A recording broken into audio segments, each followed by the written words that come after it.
in real estate, how do you perceive how important the dress is? Your attire.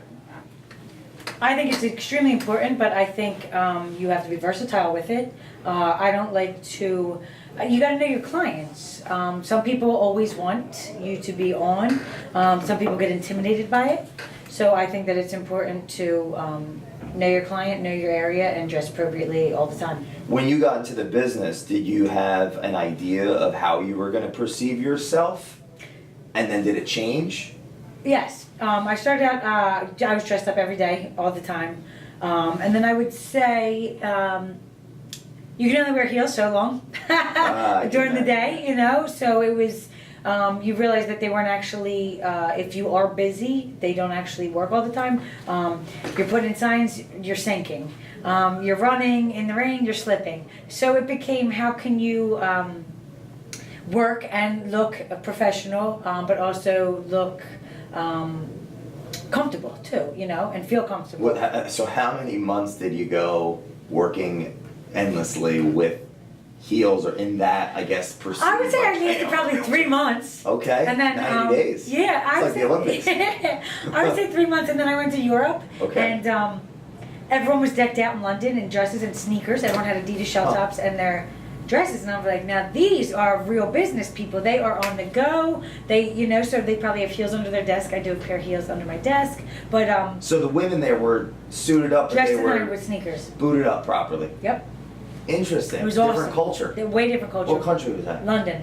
London. England. Yeah. England. Yeah. Wow. Yeah. So you went there within 90 days of being in real estate. Uh-huh. You went there, and then was it like a light bulb? Like, oh. Oh, it was a legit light bulb. I was like, oh, and they look so cute. You look adorable, and it was just like, wow, she's, and it you know, and people can people judge whatever, but I was like, oh wow, she's on a mission, and nothing's getting in her way. Interesting. Yeah. So, all right. So you came back after that trip. Was it just that affected the way that you looked at your business, or were there a couple things from that trip? Because going to other countries sometimes can.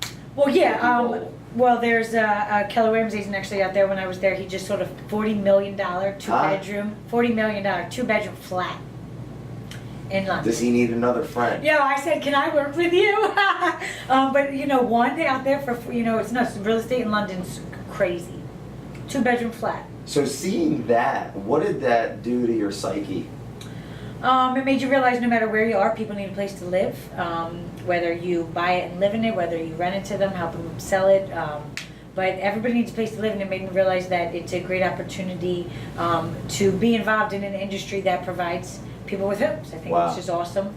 And it's something you can do all over the world. It's something that it can really, truly, globally connect people. Yeah, and now you travel often. Yeah, I travel a lot. We talked about that. Yeah. And you're always finding a way to do business. How do you go about that? Well, I try to research somebody that I want to talk to, so I go there with an idea of somebody I want to talk to. If I don't have the time, or if I don't do the legwork to figure that out, when I get there, I just start talking to people. I usually start with concierge at the hotel. Wow. I was just in the Bahamas, and I find a guy named Tim, who's actually from Manioc. Tim from Manioc in the Bahamas. And he was selling private islands, penthouses, No big deal. bungalows. It was awesome. And then you become a great asset, so I can, you as in you, me, whoever is there, that I can refer any of my clients, family, friends, to anywhere in any city and know that, hey, I like them. Hey, I enjoyed them. I respected them. Okay, so there's a couple massive takeaways, I think, for anyone watching this with that. Like, talking to strangers. Interesting. The fact that you're going with a plan. You're on a vacation, kind of? Yeah. However, you're going there strategically as well. Right. Where is it was it a who or a what? Like, was it a mentor that taught you that, or is it like an experience that made you think, hey, when I go away, I don't have to stop working. I can be strategic, or I can. Yeah. Well, when you love it, it's not work. You know, I wouldn't feel like I was working in the Bahamas, but I mean, you could say it was. I love real estate. I love talking real estate. I love learning about it. So I feel like if you travel and you're always interested in learning about real estate there, it's a great way to really understand it. The more you learn about it, the more people's opinions you get, the more cultures that you understand or break into, the more you can truly understand the real estate industry. So you don't see it as working in the sense that you're just conversating with people. Absolutely. Where did that come from? Like, I was a very shy kid growing up, Okay. actually. Yeah. And You would never know. Really? Yeah. No, you would never know. well, I was given a gift.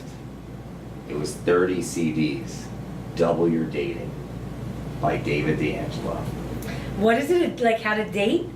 How to communicate Oh, okay. with women Okay. was the first step. Seriously. Yeah. That's how I got over my fear of talking to other humans. Yeah. Were you given dating tapes? No, at a I got young Why age? Men Like Bitches. Yes. The book. Yeah, Actually, from an seriously. agent in the office. Yeah. Okay. The saloons. So the reason I had to work on it. Yeah. Were you always outgoing and I was always out there. extroverted? Yeah. From the like when's the? I always youngest got you in can trouble for remember? talking, like in Really? kindergarten, first grade. Jamie, be quiet. Jamie Kereszi, stop talking. Jamie, stop talking. Yeah, I'm a talker, always have been. I lived in New York.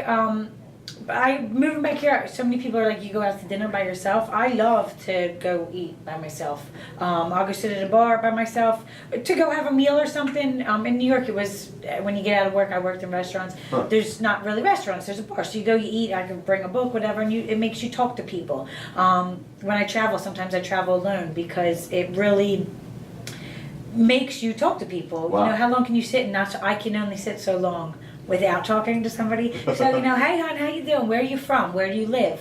Wow. And then that just sort of gets, the game on, it always gets back to real estate when you're like, where are you from? Where do you live? You know, so I've always been a talker. Now you've been in real estate for how long? 3 years. 3 years. Yes. It seems as though I've met with a lot of people in real estate, learned a lot from people in real estate. Mm-hmm. One of the common denominators, what I see of the success is strategy, is they're not afraid, people that are not afraid to talk to other people do well. Right. However, at the same time, that skill set can translate to any business. Yeah. So what were you doing before real estate? And then how did you end up in this business? Because Yeah. being that kind of person, you could do almost anything, it seems like. I mean, sometimes I talk myself into trouble as well. But before this, I did voiceovers and I was acting in New York and California, bartending, which bartending I feel like, and acting. I feel like you can look at me and know what I'm thinking, so it definitely comes in handy when you need to know, you know, don't let your thoughts be so visible on your face. And then bartending, you know, some people want service, some people want a therapist, some people want a ton of service, a ton of communication, some people want grids and graphs and charts. So it was a great way to understand how to communicate with people, how to relate to people. Some people want to come in and have a friend, some, you know what I mean? So it was just a great way to understand people from everywhere. You know, if you're working at a bar in Manhattan, you're people from all over the world are coming Yeah, I in. can imagine. And how do you connect with them? How do you make them smile, enjoy their night? And then in acting, it's so many people go into you know, we see the actors, but the amount of people that it takes to create something that makes you feel something. Wow. Is wild, and you realize everybody's important and you can't do what you do best without everybody doing what they do best. And you are a team, and it takes a entire army to excel and perform at a high level. Would you say that bartending and having that exposure, all these different people, walks of life, listening to people, talking to people, getting to know them, and then translating those skills to acting and learning about that, did that prepare you better for real estate? Oh, absolutely. Even recruiting, like for me, as I grow my team, if I'm ever out at a restaurant or a bar and a bartender or a waiter's awesome, I'm like, hon, have you ever thought about getting a real estate license? You would be great. They would be great. I mean, they have the traits that really make you excel in this industry, I think. Coming out fresh out of school, was your intent to be an actress? Was your intent to be in real estate? Was your intent to be a bartender? There was a time where I wanted to be a bartender. I was a bouncer. I was like, oh, they make better money. Oh, right. Yeah. So different. When I was growing up, I'm one of 5 sisters. My dad bought investment properties for each of us, and when we were 18, he sold them. That was the money that you wanted to go to college, you wanted to get married, you wanted to travel. Wow, that's so, cool. Right. So it was like, wow, and he rented them out. So to see other people pay his mortgages, you know what I mean, and then cash in on it when the market's right. and the opportunity that it gave us is just incredible. And then my mom got into real estate 30 years ago. I feel like she went to open houses to get away from us. I need a vacation. Wait, were you all talking a lot? Oh, we all talk a lot. Oh my. Oh yeah, we all talk a lot. That's another video. Oh yeah, we all talk. Yeah. Longer video. Yeah, I'd say 3 out of 5 of us are really gabbers.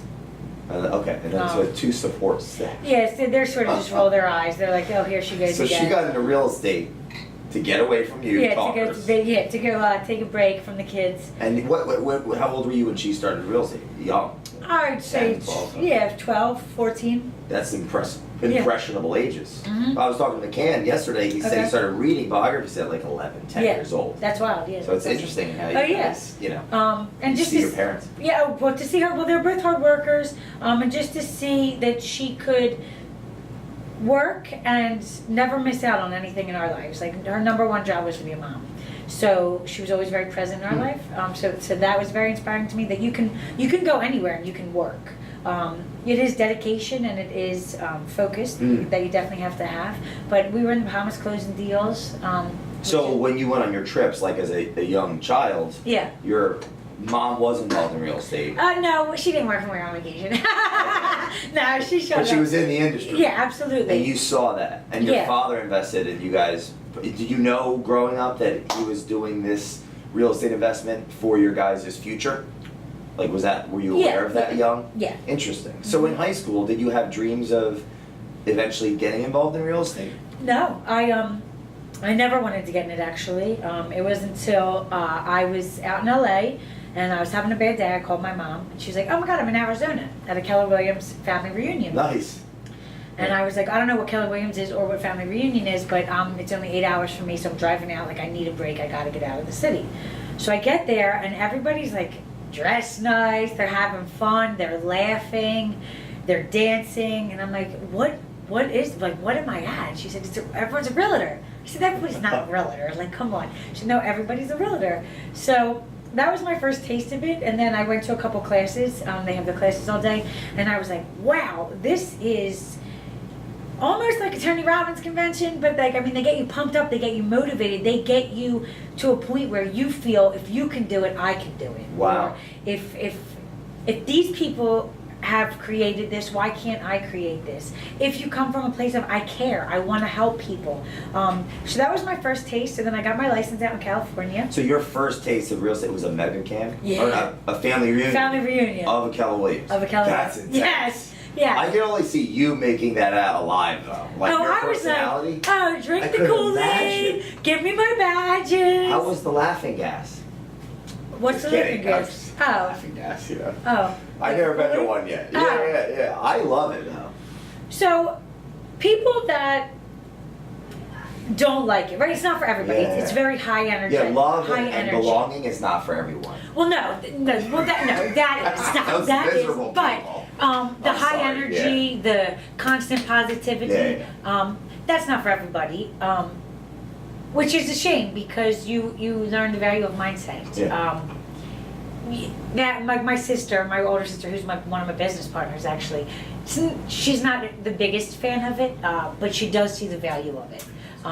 So she sends me in a list. She's like, we'll use our company. You're going, but it's a great way to network. I've given referrals in Spain from being there and meeting people there. But it was a lot. I just think if you go there with an open mind and if you realize that everybody you need in your life is actually in your life, and you take advantage of everybody Everyone there. you need in your life is actually already in your life. In your life. What do you mean by that? People go out and say, well, I gotta find this, I gotta find this person, or I gotta find that person, or if I find somebody like this, they can give me this opportunity or something, right? As opposed to looking who is in here right now, because how many degrees are they away from this other person that may be? So if you just utilize everybody in your life, and not use them in a bad way, but utilize them, like exactly what you're doing. I want to get to know you. What makes you tick? What are you passionate about? We have similar things. How can we make that so a ton of people create benefit? the win-win, right? or no deal. right? And it's a culture. It's really getting a group of people and a mentality to all do something in a big way,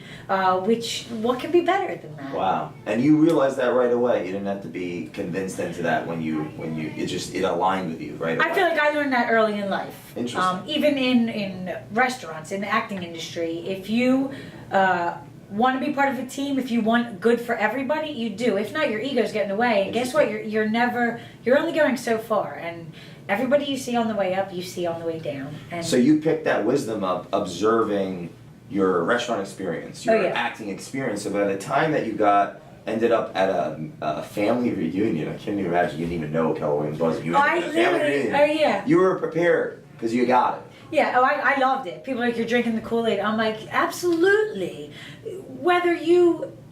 It's overwhelming sometimes. I can imagine. Right. But if you can say, okay, so there's 1,000 things that inspired me, how badass is that? And if I can narrow it down to 2 or 3 that I can implement, you're going to continue to grow. I really try to grow and learn. When you stop learning and stop growing, you're dead. So I try to just continue to grow and learn, and I feel like Keller Williams is a great place to do that. They offer it. To have people high ups want to share with you. Oh, so much, yeah. Me growing up, my parents taught me how to spend money. Spend, right?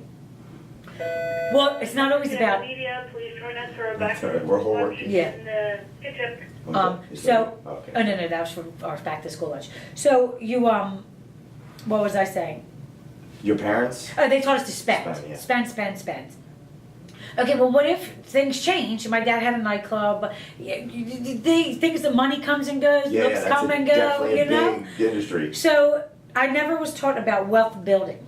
I taught about work. My parents are hard workers. They taught you to work hard, make money, spend money. They didn't teach me how to make your money make money or create opportunity for other people to make money. And that is something that Keller Williams has truly changed my life with. Wow. They taught me about wealth building. They taught me about the power of money. When you have an idea of money's the root of all evilness. For me, I've really become, since Keller Williams, the more money I have, the more people I can help, the greater things I can do. You have to, definitely stay level-headed, and you have to focus and know what you want. Failing to plan is planning to fail. It's one of my favorite lines. Wow, I like that. Yeah. Well, who said that? Failing to plan and fail. I feel like that's been said by many people. I feel like it's in I read self-help books all the time. I know it's in the Passion Test. What are your top 3 books, like right off the top of your head, that you recommend to somebody? The Energy Bus. Oh, John Gordon. Yes, Gordon. awesome. Yeah, he's a culture guy. The One Thing I love. Gary, yeah. The 4 Agreements. Oh, yeah. Miguel Ruiz. Yes, the 4 Agreements. That awesome. guy. He's amazing. I mean, he was a surgeon. Yeah. And then he left. Yeah, that's... He's awesome. So the 4 Passion agreements, Test. is there an agreement that pops to your mind that you like the most? What are they? Well, there's one, basically don't take things personally. Don't think that, okay, so I feel like all of them. They're all just found. There's another one that I said, I feel like it was called Don't Sweat the Small Stuff and Everything Small. And it was one about, I don't know, I get them blurred together, but there's one that it tells you everything is, if you say, what can I learn from this? So I was reading that and I was in the post office. I think it's like always do your best or something of that nature. Something like that, or even just, I was in the post office, right, and this woman in front of me, was she shipping an entire Santa Claus shipment to another country because she was there for hours. And it was like, instead of getting mad, it gave me an opportunity to say, what can I be learning right now? Patience. Wow. Yes. I didn't learn them that day, but it's opportunity. Later when you thought about it. If you can actually just put your mind there for a second, be like, okay, you have no idea what they're going through, but what can I be learning right now? How can I be growing? How can I be the best version of myself? Was it that book that kind of started that thought pattern? That, and I feel like with the Don't Take Things Personal, she doesn't care about me, the woman sending these packages. She's not even thinking about me. She's thinking about the people that she's helping. And why take that away from somebody? Yeah. Empathy. Right, exactly. So the 4 agreements, I would say, is interesting how much value that you're saying that you've gotten in books. Oh, without a doubt. Because I'm biased because I love reading and I'm loving audiobooks now. Okay, so let's talk about that. The audio versus reading a hard copy. A lot of people have different opinions on that. Okay. How do you view audiobooks? So I when I was in New York, I would take the subway to work. So I knew I had that 30 minutes to read. Now it's very difficult to read. If I'm on a treadmill, I can read, but then you're not running, you're Yeah. walking, maybe power walking. If you're reading while you're working out, it's great to kill two birds with one stone, but am I working out at the level. ability that I want to? Yeah. Am I burning the steam that I want to and need to? And then to create opportunity to read is tough. So for me, I found driving to do it. Audio library. Right, is amazing. Audible, I love. You use Audible? Yeah, I use Audible. I love it. Yes, I love Yes. it so much. Audible's gonna sponsor this next one. We're working on that now. That's great. Hell yeah. Or even, for me, I could read Love it. and read and read, and 10 pages, I'd be like, well, what did I just read? You know, my brain would But sort of listening. go. So listening, I can truly focus on it. I don't get distracted. Interesting. I can pause it and take a note. Sometimes it's hard when I'm trying to discuss with people to not have the book there where I can write in it or highlight or fold pages or stuff Yeah. like that. So that's a little tough. But there's something about it that I do love the audiobooks. So what's your process like when you're driving? Is it driving to listing appointments? Is it driving wherever? Is it a daily, like when I'm It's driving, driving- I'm not listening to music, or I am? So when I first leave my house, my first stop, whether it's to the gym or to the office, that's when I'll do my audiobook, and then at night I do it too. Okay. Sometimes I need my music. I can't do audiobooks. My music pumps me up. It gets Yeah. me going. I'm a mover. About how long is that drive in the morning? I come from Usually. South Philly, so to meet the office about 30 minutes. So 30 minutes in the morning and then 30 minutes at night? Yeah. An hour a day? Yeah. I read a book by Brian Tracy years ago, and he was talking about a study that they did in the University of California, Okay. that an hour a day in your car over a year is equivalent to 2 semesters of college. Right, and I'm not a college person. I couldn't. I don't know that I would. I went to an acting school, so I learned like yoga and facial expressions. That's useful. It Maybe is. more useful than like theoretical math. But school, well, no, but school, but Yeah. sitting in classrooms like that, you know, I get too distracted. I'm a talker. If I sit next to people, hey, what'd you do? How'd you do it? Yeah. You know, as opposed to, as opposed to the audiobooks where you can just sit and focus. In school, I would get distracted. In school, did you have a discipline or a subject that you were most passionate about? Of any of them? Speech. I did speech tournaments, like where you read stuff Really? and motivated people. Yeah, I would say that was my favorite in high school. And that was in high school? That was in high school. It was like a speech class? Like a speech Where the team. hell do you go? I O'Hara. Cardinal O'Hara. Maybe I would have went to something. Well, it was awesome, and it was There you like go. people were like, you know, that wasn't the cool thing to do by Yeah. any means. I loved it, Huh. and I learned. That taught me about being vulnerable, and when you care about something and you listen, and other people care about something, there's always a solution. I feel somewhere, and to see that be fruitful is incredible. Wow, did that, I guess, mindset come from that class and that experience in school? I feel like mindset has been something I've worked on for a long, long time. A long, long time. It goes in and out. It's like if you stop working at it, it's easy to get away. It's something that takes everyday commitment, everyday intention and purpose and focus on that to say, this is the mindset I'm going to create. I've been working on my mission statement and my life purpose. You Okay, know? I like that. So yeah. if you have that down and you can say it all day over and over again, you know when any situation arises exactly what to do, Wow. which is awesome and helpful. Getting clear on that and taking a lot of these skill sets that I'm hearing you've developed over your life, these experiences, how have you incorporated that into your real estate business? Because you've done very well. Listen. I listen, and it never becomes about money. Money's important, absolutely, but it's about finding a home for somebody and what they need. And I feel nowadays realtors are a dime a dozen with all the different apps and Zillow and Trillian and Realtor.com. I mean, we become less than that. How do you find a value in us? How do I find a value in being a realtor and being paid as a realtor? And it's about listening to people and really digging deep to find them what they want at any price point, because you have no idea what they're going to do or where they're going to be one day. And if you make a lasting, impactful impression on somebody and you really help them, you create a loyalty. Which is not the easiest to find nowadays. It's interesting you bring that up, yeah, because there's technology, which Right. is commoditizing a lot of business. Absolutely. Every business. Everywhere. And I know I have a list that I look through and it's like 18,000 realtors in the area on it. Right. So you have a And you lot know, of people in the business. 8,000 of them. Once they get to around 800, they're doing a deal every other month, maybe. Oh, for sure. And you know, it's a whole massive disparity. However, at the same time, you know, you've been in the business. That for sale by owner that you just called did just get 40 phone calls that day, Absolutely. probably. Mm-hmm. So whether the person was in the business 10 years or one day, they got a call that makes them even more agitated for you to call them. Oh, without a doubt. So yeah, like what with technology, with the fact that it's a great economy, it is. Oh, it's And real great. estate's booming in Philadelphia, especially. Booming. How do you mentally and then I guess day to day prepare yourself to compete with technology and people? So I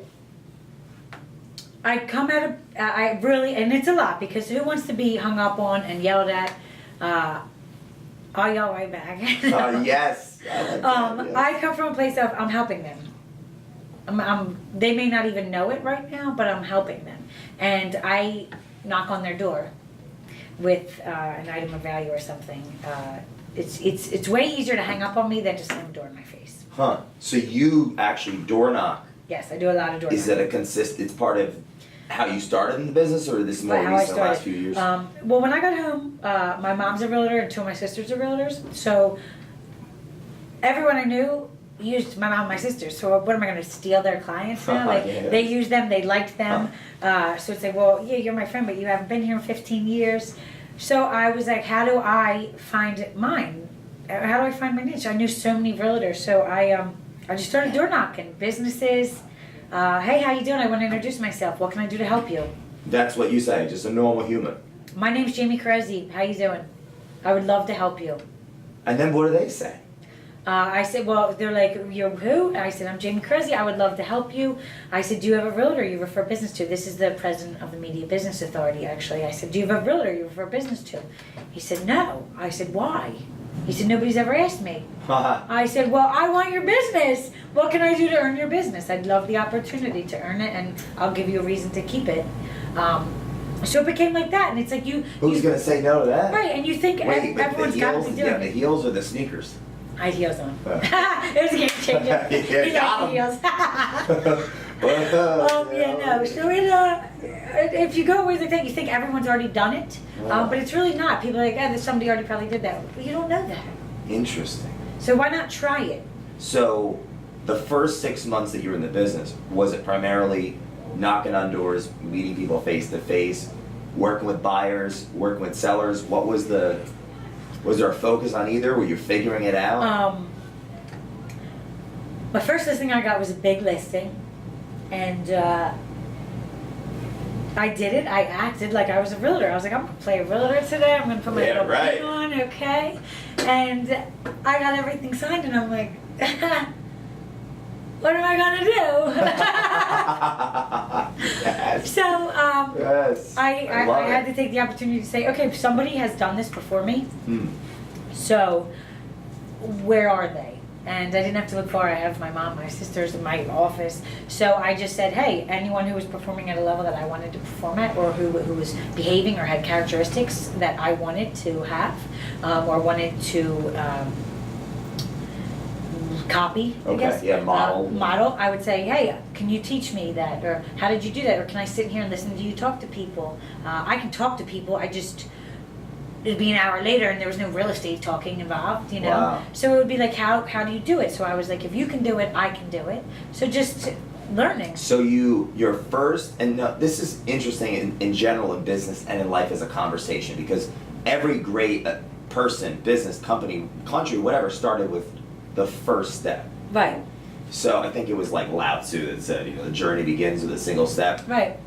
You had the opportunity from someone entrusting you that you were going to sell the property, is that correct? Yes, And then you saw, and this is what's interesting to me, you saw it then help absolutely. from someone that most definitely can increase the chance that you could help that person. Yep. Okay. And there are businesses around that. Broker, that's what a broker does in a sense. Mhm. But you had the humility to do that, and then meaning ask for help. Right. There's one of my favorite quotes ever, is Friedrich Nietzsche. He said, the visionary lies to himself. The liar lies to everyone else. Yeah. How I interpret that is, did you believe that you would get the job done in their best interest when you took that opportunity, no matter what? Yes. That you'd figure it out? Did I you would. genuinely believe that in your bones? I knew that. I knew it from the bottom of my heart. Do Absolutely. you think that they believed you did that? I know they did. So you told the truth. Oh, yeah. And then what's interesting to me is, so you lied to yourself, because that's what the visionary does. However, I don't understand. I'm going to explain it. Okay. It's powerful as shit. Good. I love it. Like, you're powerful Thank you. for that. Yeah. Oh, without a doubt. Because you believed you would get the job done.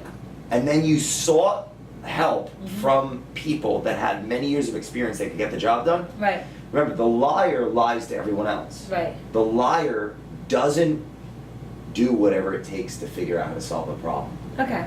The visionary says, no matter what, I'm competent, I'm confident, I have integrity. Yeah. And they figure it out. Yeah. Visionary. Okay. The liar, So I'm a visionary. hell yeah, no, like, it's amazing. The liar never even talks to the person Yeah, you have to. because they're afraid. Right. You can't be afraid. I have nothing to lose. I made a decision. When I commit to something, I commit 100%. I'm doing this. I'm going to do it to the best of my ability. If I don't know, why make 1,000 mistakes when I could just ask somebody? How do you do this? It was in my best interest, my client's best interest, but I love asking for help. I love learning. I think it's one of those powerful things. You can skip years of trial and error if you research people who are doing what you want to do. Wow. Like, that's awesome. Right now with your team, because if I'm a real estate agent and I'm watching this and I don't know much about real estate, and there's about 18,000 apparently according Right. to the area, I would want to work with you. How does that work? Do you actually let people join your team? Yeah, Like, oh, do they- absolutely. So our what are you team's looking different. for? How does that work? Yeah. So yeah, of course, our team is different though. It's not the typical Keller Williams model because they, the main one is you have a main rainmaker, right? Okay. And from there they grow their team. Mine is a mom and 3 daughters. There's 4 bosses. So, and there's not one rainmaker, and we're all good at different things, Huh. but we all have our own goals and our own families. Well, I don't have a family, but I like to travel. But you have your own things, and it's like, so how can it takes 4 people to agree on something, so it's not one person. So it's very humbling a lot of the time, and instead of having, these, and I love the big teams, I admire them, I think they're awesome, but for us it's more of a how can we create still a family feel. Okay. Meaning you do have say. Not as much say as I have, but no. We People can voice their right, opinion. and we You'll want to listen. know. We want you to be happy. We don't want it to be where you come on a team and then you just want to leave because you're going to get a bigger cut here. You want to do that. No, I want to say, okay, let's do this, and then if it's not working or you need something else, let's talk about it. Okay. You want a bigger? Cool. Let's find a reason to do that for you. How can we make that feasible? Make that work? So what are some of the it sounds like there's very confident, interpersonally aligned women Yeah. that have their own world, their own universe, Yeah. but they're coming together and actually have a team. Right. So that's going to take a certain kind of person that would want to be a part of that environment. Right. And you're going to pick like who you want in Right. your culture. Uh-huh. What are some of the characteristics that you think would attract you to someone wanting to join your team or them to you? Honesty, wanting to learn. If you're new at real estate, how do you know what to do? You don't. So somebody who says, I don't know what I'm doing, but I want to be good. I want to be good. I want to do the right thing. People that are willing to call and say, hey, I need help.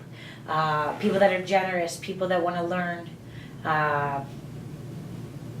People that want to educate themselves, that want to be good people, that want to continue to grow and make a positive impact on the community, on the town, on the world. People that good human beings, like a good juju. So I like that. Like so being someone good that at. really, it sounds like someone that is really open to learning. Open to learning, easy, go with the flow. Things come up, especially in real estate. It's up and down, and people get very emotional, and you always have to see there's good and bad in everything, and everything happens for a reason. You may not see it right now, but if you can find a way to portray, I know this isn't exactly what you wanted, but something good can come out of this, and find a way to deliver and make everybody happy. Something like that, and somebody who's just versatile, likes to talk or doesn't talk at all, so they just listen. But, you know. Is there, I guess you draw a line with someone that's part-time or full-time? No, real estate can be either. So let's say I have a full-time job, I can only do 2 days a week. However, I want to learn. I'm open Yeah, to you could hearing be an you admin. talk. Maybe you'll be an admin. I don't know if you're going to be out and about. Like if you only have a certain amount of time, you're not going to be a buyer's agent. You're not going to be out there. But there's, for me, the more I grow, I realize like myself and our team members, like we have a big family, and everybody's not a salesperson. There's some people even have special needs. But if you can find a way to give everybody a purpose, you know, whether it's doing our Christmas cards, Yeah. stuffing envelopes, putting stamps on it. There's a way to create an environment where everyone can have a purpose and everybody can have a role where they feel like they fit in and they are important. How important is it for you in your business that you love what you do and that the people you work with really enjoy it? Oh, that's end all be all. You can't be in this business and not enjoy it. It'll kill you. Holy, I feel like I should just shut it off now. You do. That's I the mean, hammer. you have to No, I love enjoy, because it's tough. I mean, there's realtors making as much as surgeons, as much Yeah. as scientists, as much as it's crazy. You have to love it. It is challenging and it is wild and fun and I gotta say it again, challenging. It is just you have to be in it. You gotta love it because it can knock you down. People can, situations can, circumstances can, but if you love it and you're passionate about what you do, you keep going. So it's amazing. I see someone that at a very young age had 2 role models that she respected, Oh yes. who were involved in real estate, who were visionaries in a sense, looking to the future. I mean, you had your father buying those properties so Yeah. that he was thinking about your guys' future. I think that makes you think I have about him your getting ready to future. flip houses in Philly. That's right now. awesome. I'm like, yes, got my hard So- money lender. It's amazing, and a very outgoing, altruistic, caring person that really gets how important teamwork is and culture is, Right. and thought-provoking. Like you learn from every job that you ever had, And that every prepared you- relationship. and relationships. The many. No, I'm just kidding. Sorry. Many, what? no. Anything. Anyway. Have we gone all through the that- woodworks? Oh, I almost fell. Now we're better turn that off. I know. That prepared you for who you are now, would you say? Absolutely. If you were to, the final word, I guess you could say, if you were to give yourself, have a sit down like this, where you're going to impart advice, knowing what you know today, to who you were the day you started in your real estate business, what would that conversation look like? When I started, I feel like I was on the verge of a nervous breakdown. I would have never in a million years thought I would still be in real estate or that I would have enjoyed it or liked it as much as I did. So I would say be open-minded, read, learn, research people who have done this because it can change your life and we have nothing to lose and you have everything to gain. Powerful. And I would just say, you have to be committed. You really have to say, I'm going to do this and I'm going to give it 2 years just to see if it's for you. And be surrounded by people who want you to succeed.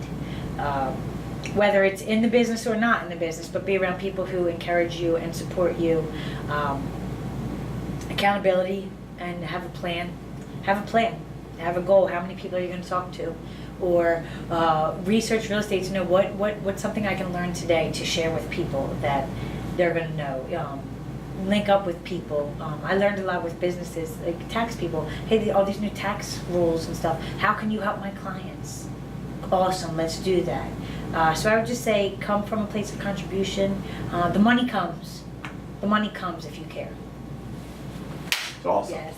Yeah. Yeah. Culture. Yes, culture matters. Ah.